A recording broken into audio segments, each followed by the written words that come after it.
Good morning, traders. Welcome to the TMT Stock Market Strategy video for Tuesday, November 24th. Well, we really didn't get much movement at all yesterday. Kind of to be expected. We usually have kind of a small up day on Monday following options monthly expiration, but that actually faltered at the end of the day and kind of started rolling over. We did have some geopolitical overnight tensions. Turkey shooting down a Russian fighter jet, so that's not a good sign as well.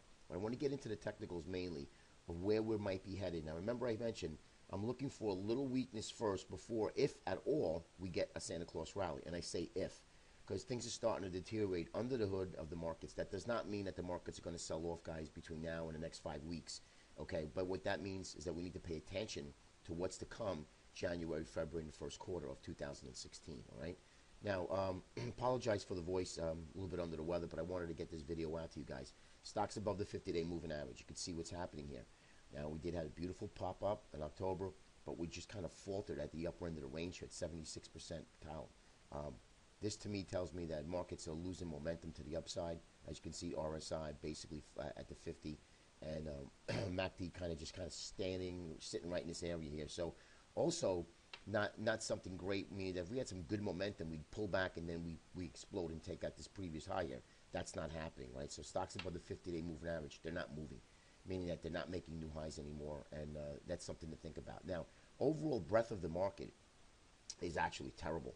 And I don't have that in front of you because we have a short time frame here, but if you look at the overall breadth of the market, stocks above the 50, the 200-day moving average, advanced decline with volume. You guys can look that up on your trading platform. You'll see that we're not really going anywhere. If anything, we're making lower lows and lower highs on those breadth indicators. Not good. Now, jumping into some of the seasonal trends of what we should be seeing and retail, right? Well, retail is actually horrible. I mean, if you can look at this, it's just not a good sign here. We're breaking down when retail actually has a seasonal time of the year of strength. Now, we do have, let me just kind of put that right here if you could see what I mean. We do have a symmetrical triangle that broke down, and now we're just kind of back testing here. Now we have an indecision candle here. Now that indecision really doesn't mean anything until we break the low of yesterday. If we broke the low of yesterday and we start to break down even more, then at least we'll challenge the highs. That would be a decent short for the XRT, which is the retail ETF, okay? But, again, it's too early to tell if the retail sector is going to lose momentum or we're going to rally to the upside because it is a seasonal time of strength. But they're just terrible, reporting terrible earnings, and it's not really something I'm looking to get into. If not at all, maybe looking for short. XLK, which is the technology ETF. Now, I showed you the Qs too. I want to show you another technology sector. Again, heavily weighted on several big components, and it's pushing the markets higher, okay?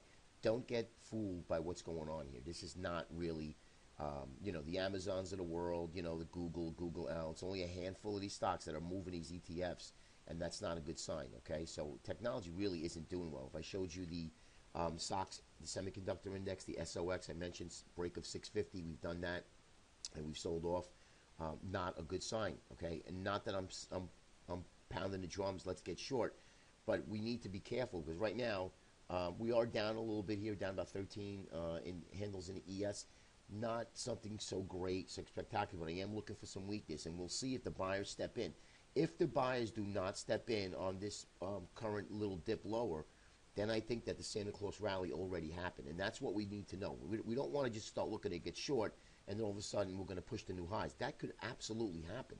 So I'm keeping the palettes dry. I'm keeping a neutral stance, is slightly bearish, and we'll see. We'll let the markets take a hint on where we're going to be headed.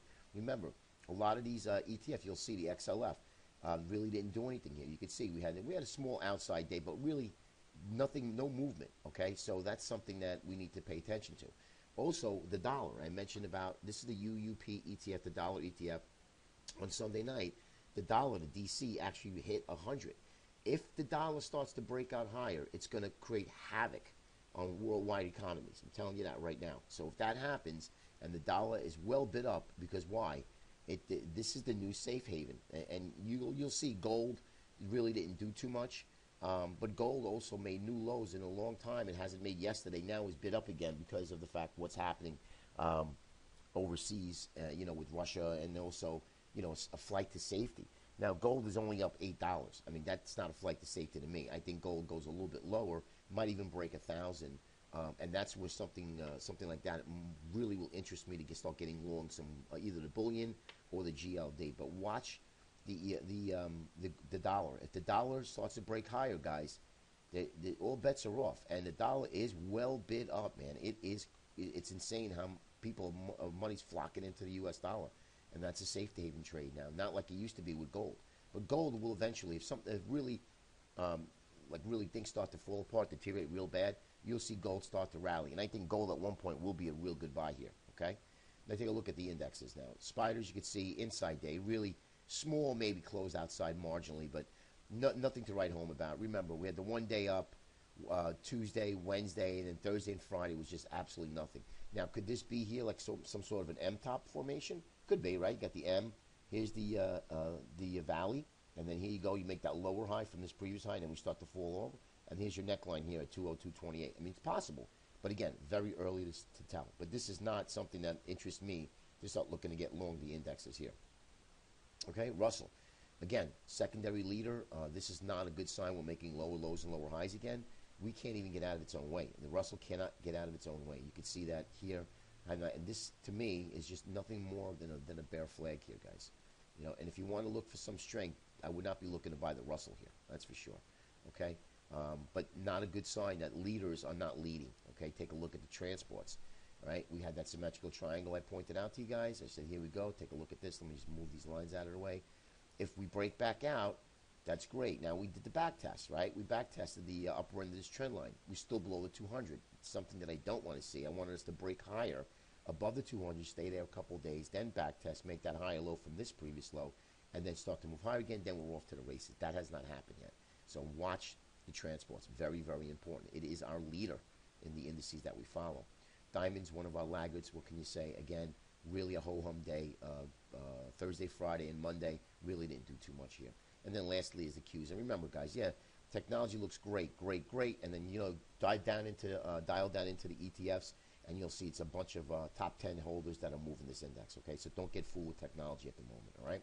Guys, I hope it helps. Use your stops, please. Anything could happen here. Remember, I'm expecting some good volatility to trade in the next 3 weeks, 3 to 4 weeks before Christmas, okay? Have a great day, everybody. Take care.